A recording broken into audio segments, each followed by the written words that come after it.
Great to see y'all again. Great to see y'all. It is great to see y'all. That's how you say it, too. Champs are back at camp. Greetings to you guys. Nolan Smith, Jordan Davis, everybody saying hello. It's Jalen Hurts. Welcome sight as Eagles take the practice field for the first time this summer. Training camp is kicking off. We've got wall-to-wall coverage over the next 30 minutes. And with that, we welcome you here to Birds Huddle, presented proudly by Toyota, the official automotive partner of the NFL, alongside Barrett Brooks. I couldn't be more happier. It's back. It's back. It's back, baby. Ashlyn Sullivan is going to join us from the Novacare Complex in just a few moments. But, Barrett, you were out there today. It was a good day. A little bit warm, but Great good day. Good day. How'd everybody look? I mean, it was amazing. Seeing football again, seeing those guys out there, and I'm really looking at football. I mean, even though, they're not hitting anybody, they're on pads on, but it was genuine football. Our football team out on the field practicing, and it meant something. It was amazing. It's back. Can't wait, and it's here. Yep. With more on how the defending champs are looking for 2025, we're going to bring in Ashlyn Sullivan, who joins us outside the Novacare Complex now. And Ashlyn, what do you have for us after day one? Well, Amy, we knew the personalities of head coach Nick Sirianni, who doesn't share too many details about his team, or, of course, quarterback Jalen Hurts, who likes to keep the main thing, that they weren't going to harp on the Super Bowl victory here day one of training camp. But I was a little surprised how adamant they were that they are moving on from that victory, and it is truly a new season here in Philadelphia. It feels the same, right? You got a lot of steps to go and daily work to put in. So, every year at the training camp feels the same. You're not looking back. You're not looking forward. You're solely focused on today and not thinking about anything else. The past is behind us and the future's too far away. So we have to stay present and worry about right now. And this is a new team, a new journey. But ultimately, we're here for the same collective. We're not defending nothing. We're not the defending champs. We're the 2024 world champs. That's it. We're not defending. Sorry, we're not. So I don't like hearing we're the defending champions. We're not defending nothing. We just won the title. And now we've got to go win it again, prove it all over again. And that's the mentality this team is going to have. And last week's Super Bowl ring ceremony was truly putting the ending to a beautiful season last year and worth the celebration. But Jalen Hurts was asked today, as you see in these pictures, why did you not put the Super Bowl ring on? And he simply said, well, it's old news. The past is the past, so why would I wear the ring? It is truly a new season here in Philadelphia. We are moving on. We are not saying repeat. We can't use any of those words because it's a new mission here. We're probably going to say it a few times if I had to guess, Ashlyn, over the next couple of weeks. But I appreciate that they are moving on. We're going to check in with you, of course, as we now bring in our three-point stance presented by Toyota. The Eagles have the exact right mindset entering training camp. Bear, they do seem totally locked in on the mission at hand. And I understand they're not going to try to talk about it. But, yeah, they need to focus on, as Jalen Hurts said, right now, the present. Yes, I mean, I love it. Saying the future's too far ahead to think about. You got to deal in the presence. And what I saw in the presence is a team that's ready to go out there and play. They look well organized. Everybody's running around. I can tell everybody's in shape. I mean, when you look at the Jordan and Jordans, now I said that Jordan Mailata and Jordan Davis, both came in probably 20 to 30 pounds underweight, smaller than they were last year. To me, that means this team is very focused. They're taking care of the intangibles, the little things, the things you need to go forward, things you can control. You can control your weight. You can control how you go out there and prepare for this game. You can control knowing that playbook. You can't control how many reps you get or anything else, but they control the intangibles, and that's what's making this team, to me, making this team look as good as they were last year. Yeah, Ashlyn, I know they don't want to talk about last year, but the thing is, it's looming. They are locked in, but the reason they're so locked in is because they are defending Super Bowl champs.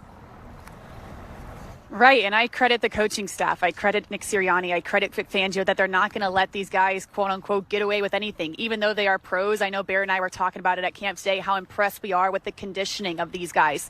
They just won a Super Bowl. They had a really short offseason. How easy would it be to come into camp a little pounds heavier? Jordan Mailata looks thin. Jordan Davis looks thin. And that just shows you that that's coming from up top, that you better come in here in tip-top shape because it's not going to be okay to rest on your laurels from last season.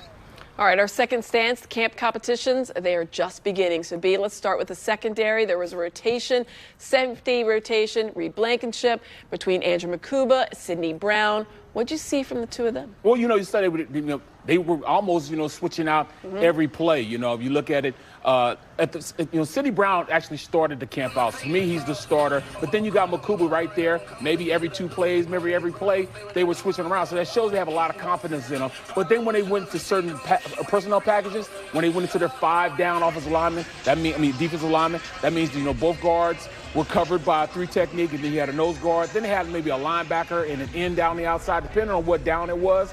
And then they would move, DeJean back to safety. So to me, that means the safety position is up in the air, and these guys are battling, and all 3 of the guys look really, really good out there. Yeah, Ashlyn Keeley-Ringo has had some big shoes to fill, seeing that secondary. Darius Slay, of course, is gone. How did Ringo look? Well, Amy, truthfully, I think the Eagles want Keeley-Ringo to win this job. They're giving him every opportunity to do so. This is now Ringo's 3rd offseason in a row where he's competing for the starting cornerback job. The Eagles spent a 4th-round draft pick on him, so they're giving him the chance to take it. And you just heard Barrett talking about the safety reps, how it was 1 in, 1 out. Not the case with outside corner. Keeley-Ringo basically started the entire training camp practice, first-team reps opposite Quinyon Mitchell. You saw the free agent acquisition of Adoree Jackson come in near the end of practice.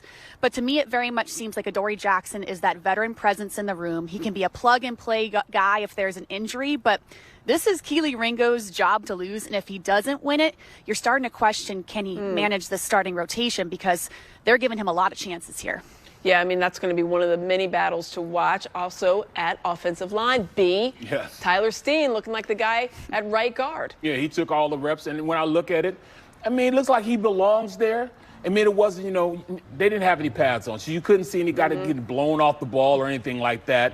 Even though Ty Robinson looked good, he looked really, really good. But I want to see when they put the pads on, if he'd be able to go out there and stop a Carter, stop a Robinson, stop a Jomo.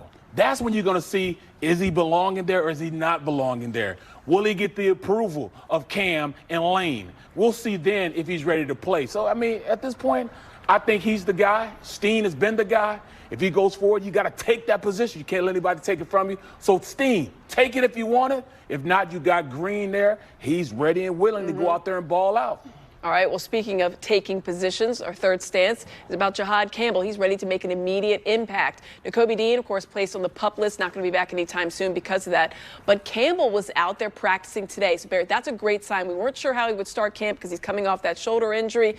Might give him, though, the inside track to start because he's out there so early. What did you make of his day? Well, Vic drafted him. So, of course, he's going to have an upper hand. Plus, his size, he's 6'3". 225, 230 pounds. He looking very good out there. He looking posy out there. But I tell you what, Trot Jr. is going to be hard pressed to take it from him. He's looking pretty good also. He started all the reps at the ones. But, just the, mere fact that Campbell's out there running and took all the reps at the twos, there is going to be a battle there. Like I said, it's going to take the pass to really separate guys. But, at this point, Campbell has a legitimate shot. He looks the part. Yeah, he does. He definitely looks the part. But, hey, Trot, we'll see. He looks like he knows what he's doing. He sees the reps. He's seeing things instinctually. He wants to be the starter. He's making a case for it right now. Well, Ashlyn, Zach Bond, I'm sure he has plenty to say. He's one of the leaders on this defense. What were his thoughts on Jahad Campbell?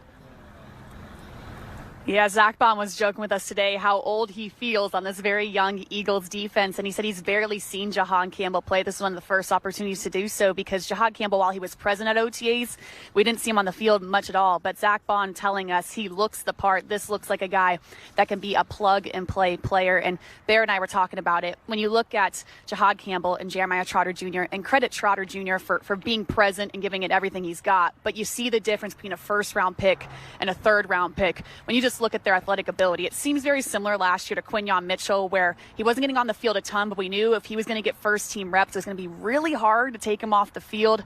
I predict the same thing with Jahad Campbell. Yeah, Campbell just looked explosive, even in those couple of drills we saw there. Ashlyn, thanks so much. We appreciate you. Day one of training camp. I know we'll see you the rest of this week.